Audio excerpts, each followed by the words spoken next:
And as soon as we completed our senior Rotax pre-final, let's have a look at your starting grid for the penultimate race of the DD2 season for DD2. So Patrick Knowles-Lockmellis will start on pole position, and alongside him will be championship protagonist Glenn van Parijs from Belgium, looking to also make it 4 titles. I thought this might be a history-making moment. Well, we've had one already. Can we do the double here at the home of champions? Mark Kimber, the championship leader, based on drop scores, has a 16-point advantage coming into the penultimate race of the weekend and the season. He's joined by Chris Harnan on row 2. Matis Malinovskis and Lawrence Seyfried, row 3. Jules Cousin and Devin Sagari, row 4. Fabien Bock and Anthony Millet ran out the top 10 with Kilian Gerhardt, Yannick Jacobs, Ragnar Virus, Matthias Jere Jakobsen, Jaro Dekkers, Maxim Drix and Hugo Schwarzer running out the 17-strong grid.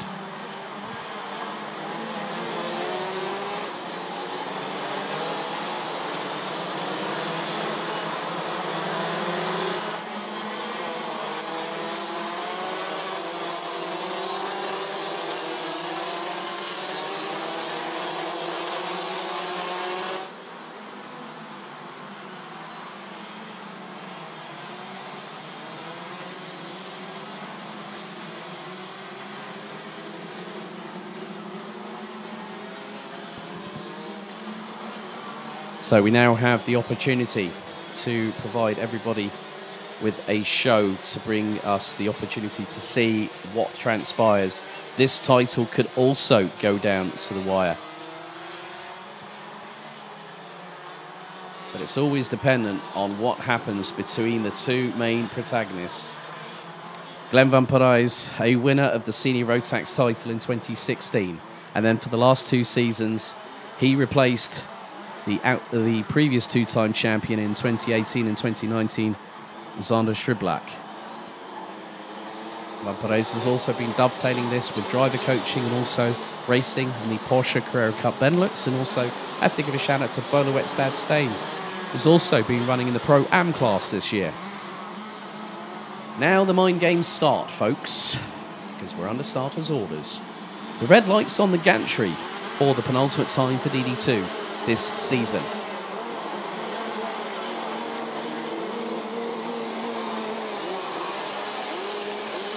So what is going to transpire over the next 14 minutes? We're about to find out, because the drivers come out of turn number 12 into the tramline. Stay cruel. Revs rise. Are we ready? Are we steady? Lights are out. We're underway. Great start by Lockmellis and a good start by Kimber as well. Van Parijs is going to try and hang it around the outside. That's going to be on Malinovskis. And that's going through turn 2, and he manages to slot through back into 3rd place through turn 3.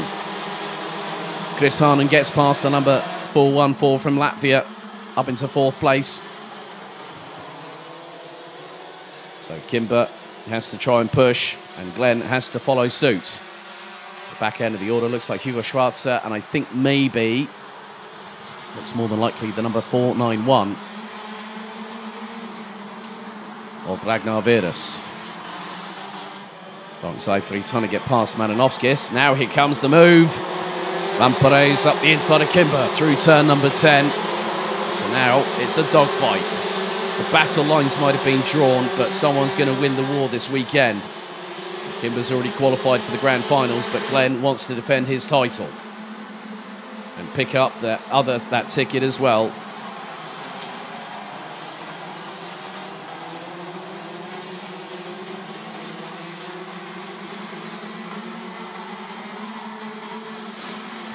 Now Van Parijs trying to get on with things. He's trying to get on with the business at hand, which is to try and close on in. And he's got through. That was a brilliant move. 2 great moves in 2 on the same lap. 1 through turn 3, 1 through turn 7. He knows this place like the back of his hand as Van Parijs, and he's exploiting that knowledge to the full.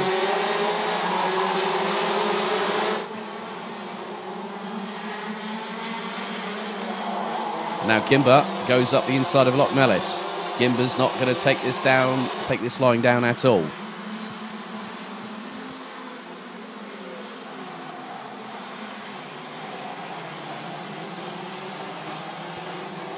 And Lockmellis was trying to think of an opportunity and see if there was an opportunity to get past Kimber on that particular occasion, but had to back out of it. That put him into the path of one Chris Harnan.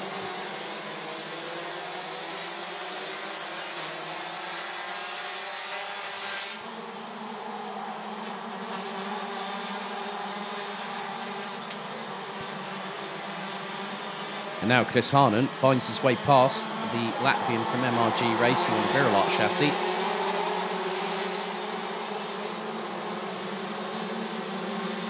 So Harnan now up into what is going to be third place. But Van Perez is trying to open up a gap. And it's starting to happen. He adjusts something on just the radiator on the left-hand side. Kimber's got the flap wide open on the rad.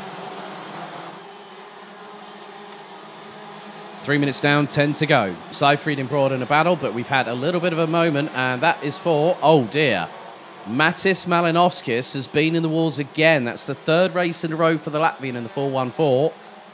And I think that was the 416, was it possibly? That would be Anthony Millet. It's not been a good weekend for the 416 from France either.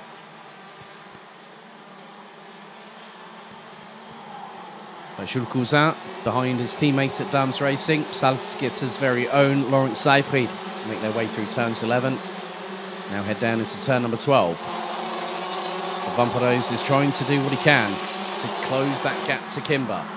It's also dependent on those behind. Now Chris Harnan was 10th coming into this race weekend. And now he finds himself probably at the bottom end of the... He's in contention for the top 5 in the championship.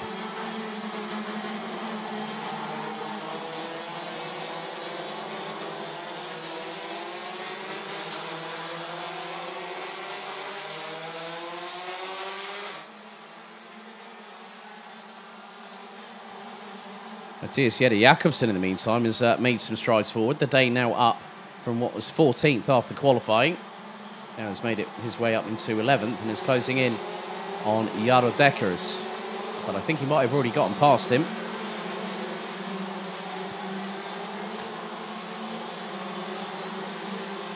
Under 8.5 minutes to go, and there are still battles up and down the order. Devin Sigardi, Matis Malinovskis and Anthony Millet are out after their altercation at turn 2 on the previous lap.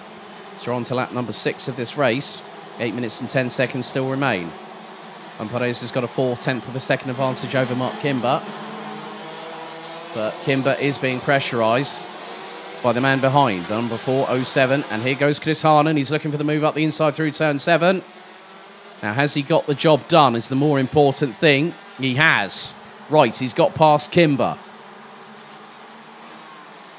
So, by my calculations, that brings the point gap between, at this moment, Glenn Van Perez is 7 points behind Mark Kimber, based on drop scores, because we're in the 11th race out of 12. Best 10 finishes are put towards your championship scores. So that puts Van Perez on 180, Kimber on 187.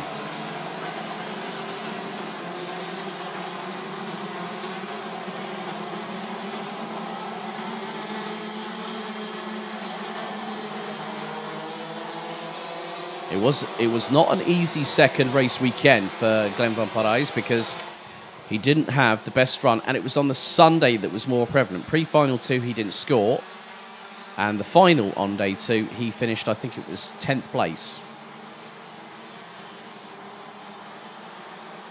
which would have netted him 6 points. But he's doing what he needs to do. The track evolving, he's out in front and can push to his heart's content. Patrick Snolls-Lockmellis, in the meantime, might need to keep an eye on him if he starts to catch Mark Kimber. And what's more, Lockmellis was quicker. And he was quicker by a substantial margin on the previous tour. The best part of nearly 4.5 tenths of a second. Seifried and Jules Cousin still in 4th and 5th respectively, as we're past the halfway point.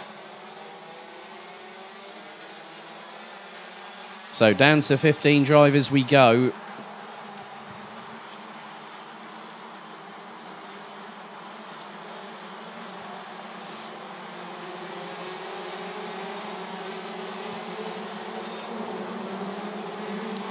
So bearing in mind, before this round even started, Mark Kimber had a 51-point advantage coming into the final round of the championship. And thereby it gave him the opportunity to extend the lead. that Van Parijs has fought back. Kimber, a second in the pre-final yesterday and retired yesterday afternoon. So Van Parijs has clawed quite a significant amount of points. That's 25 points. Half that gap. So half that gap was taken away before we got into today's racing.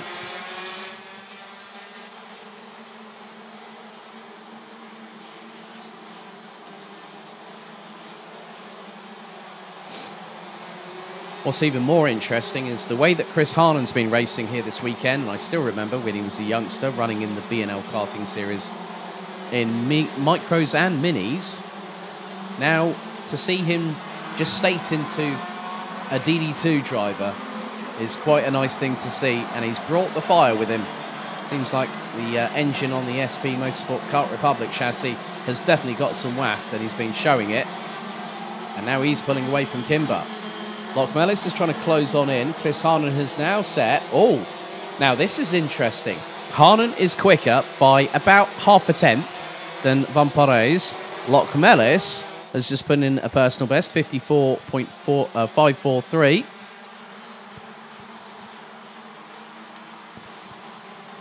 Now Ragnar Veres is looking to make up a couple of positions because the way that Chris Harnon is driving at the moment... Now Harnon has had...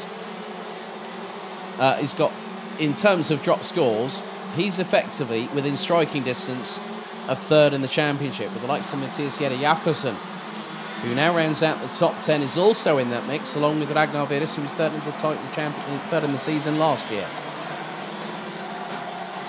And Lockmelis did a personal best, but was still slower than Kimber.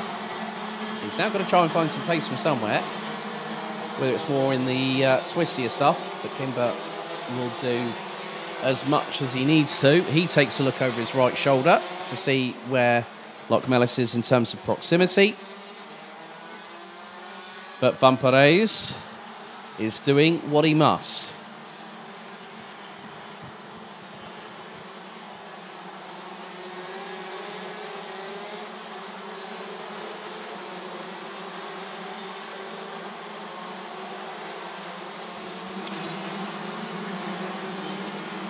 So 3 minutes to go, plus an additional lap. And Glenn Van Parijs still leads the way by just over 0.4 of a second. Chris Harnon, Mark Kimber, Patrick Snolls, Lockmelis, and Lawrence Seyfried ran out the top 5. Chris Harnon posting another fastest lap of the race. And the 4.06 of Jaro Dekkers has just copped a penalty. 3 seconds for 2 wheels out of the tram line, so slightly broke the formation on the start phase.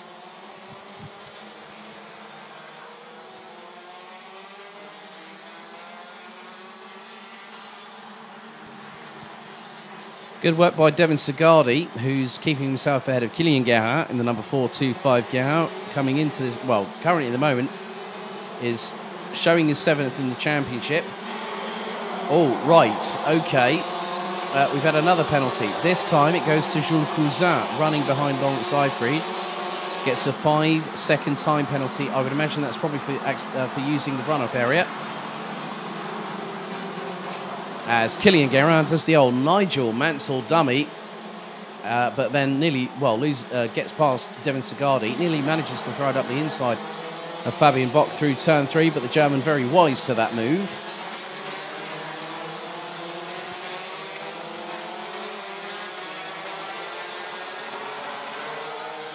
A minute and a half on the clock remains, and Glenn Van Parijs has started off Sunday in the right way possible. Pole position earlier on today. He leads still. Chris Harnon in second. Chris knows that his fight is not for the championship title. Would like to get a win on the bounce, but then also it could affect the man in front of him. He might have a little bit of an inkling of that, but if Glenn's got the pace, which he clearly has, and they're equal on pace, so Chris Harnon not able to make so much of an indent. But then Mark Kimber puts in his best effort and puts the top 3 within 8/10 of a second. Oh, and the Dirk stance moves come out again. Well done, Maxime. That was a great little move there. That was on Yannick Jacobs from Kraft Motorsport from Germany. So that was a sweet little move there, good sir. That puts him up into 11th position. And that probably puts him in the hunt for 4th in the championship. Just under 30 seconds remain as Glenn Van Parijs exits out of turn number 11. He said that there's a particular bump that people have found to get, well, as unsettled drivers in the years past. He says, I've gone around this track so much, I know exactly where it is and know how to work my way through it, and that's a great thing. Okay, we're on the penultimate lap of the race, lap number 15 out of 16. Maxime Drix with his Art Deco helmet, still keeping himself ahead in what is 11th position, ahead of Yannick Jacobs, as the leaders make their way down the Europalaan for the 15th and penultimate time of this race. Oh, Chris Harnon's looking a little bit closer.